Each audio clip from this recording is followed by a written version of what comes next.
What's up, everybody? Welcome back to a new episode, and today I'm going to be showing you guys how I made this breached house section diorama for one of the Call of Duty Modern Warfare Captain Price figures to stand on.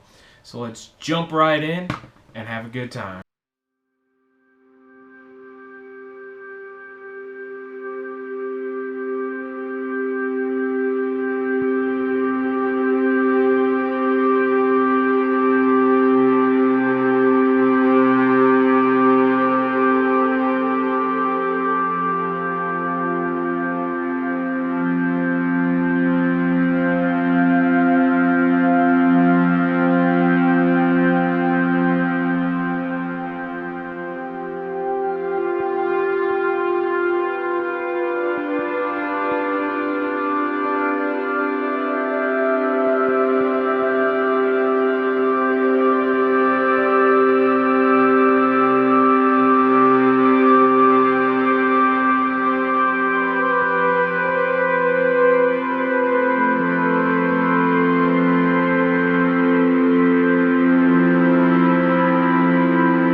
For sticking around until the end of the video.